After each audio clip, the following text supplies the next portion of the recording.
Welcome back. We're here with Samantha Grexton from Medicine Hat College's Student Association. You're Vice President in charge of internal affairs with students, something like that? Yeah, it's pretty accurate representation. Yeah. I do a lot of the academic appeals, non-academic appeals, grade appeals that come through the college. So if a practicum student is having an issue, a lot of that will come to our office, or if there's if a student writes a paper and they're not really satisfied, they feel like they've put in enough effort to warrant a better mark, that would be something that would come to our office, and I specifically would deal with those things. So Samantha, you're a full-time student? I am a full-time student. As well, and so this is a job on top of your academic work. Yes. And what made you decide you wanted to do this Vice President role? Well, being in the police and security program at the college, you deal with a lot of law, like in terms of the criminal code, and I really like rules, and I have for most of my life, and a big part of this job is very much rule-based and rule-oriented. So we look at the bylaws, the Constitution, things to that effect, and I like knowing where the boundaries are. So are you able to advocate for students or help them through the... I help them through that process of determining if even there is grounds for an academic appeal. So just before the break we interviewed Alex, the president. Now I understand sometimes he's away and you have to fill in. What's that like? There's a running joke in our office that he's the babysitter, so I guess that would make me oldest in charge. Right. So because his job does take him away, he represents our municipality, like the Medicine Hat College, this body of students in this region on a provincial scale. Right. So that because of his duties and obligations to us on that level, when he's away, I handle a lot of the day-to-day things, making sure we're all on track, keeping up with deadlines, things like that. So they're... Yeah, and how many students at Medicine Hat College? About 2,500 at the Medicine Hat specific college, and then we have our Brooks campus. So we have a couple hundred that are represented there as well. Okay. So lots to think about. Lots of. Do you have a large number of appeals? Are you pretty busy with handling requests from students? During midterms and finals. And when things start coming to a head, and when we get close to our withdrawal date for the courses, that's when they start. They tend to come in. It's pretty quiet in the office over the summer and the first few months, but when it rains, it pours. Right. So Medicine Hat College offers a pretty wide range of programs. Diploma, the beginnings of a degree. Certificates and diplomas, yeah. So 1- and 2-year programs. Right.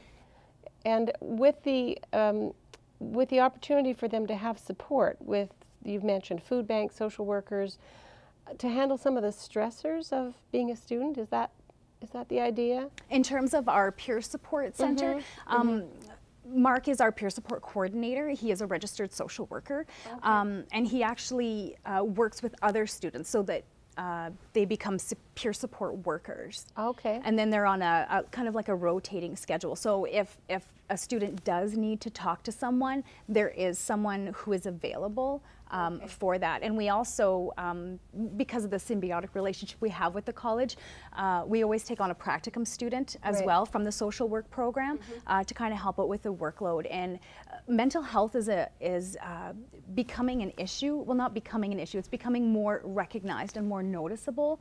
And so we're doing what we can to help the students. Because sometimes your marks, they start to tank, but it's not because you're not being studious, it's not because you're not putting in the work, it's because there's so much other stuff. Like a lot of these students, it's the first time away from home. Even that in itself, that is a monumental life change. Not having access to those resources. And because of how the college, the way the student body is comprised, we do have a lot of students who are from smaller towns. And so for them to come to Medicine Hat, it can be life-altering. So to make sure that they have the resources they need, and we have the food bank that's run out of our peer support center too. And then we do the extra things for the students, like things that aren't, you know, you need that extra $100 to get you through to the end of the month. We do have like an emergency fund that students can access up to $250, things like that. So we really want to make their experience at college not just academically pleasing, but this is one of those big life changes, and we want the transition to go well, so that they truly get the benefit of everything they could get out of this experience. Right. Yeah. Well, I had no idea that the Student Association had such a broad role.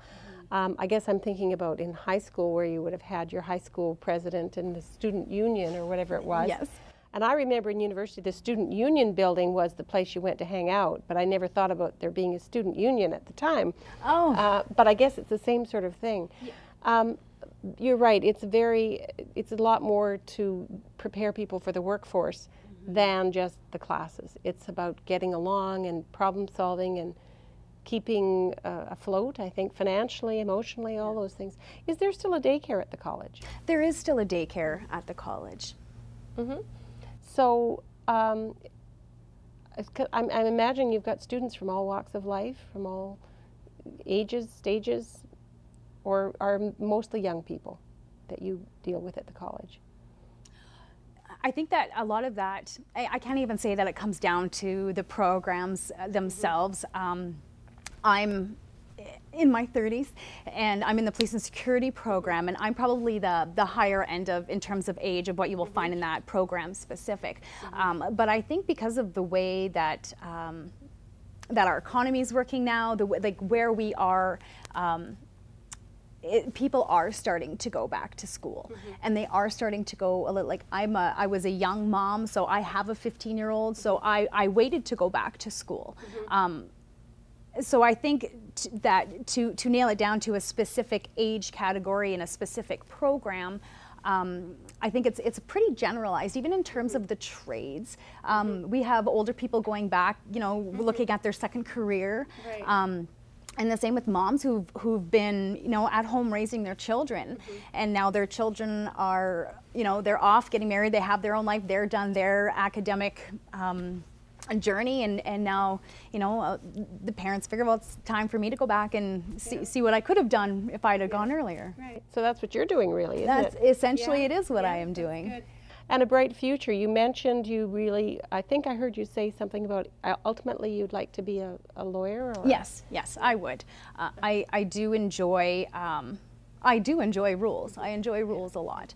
And there is a career path through Medicine Hat College to a university, to graduate school, all of those things. So you start with the police and security program at the college, and then you can transfer into the Athabasca University criminal justice program. So the College Works does a lot of collaboration with different universities in Alberta.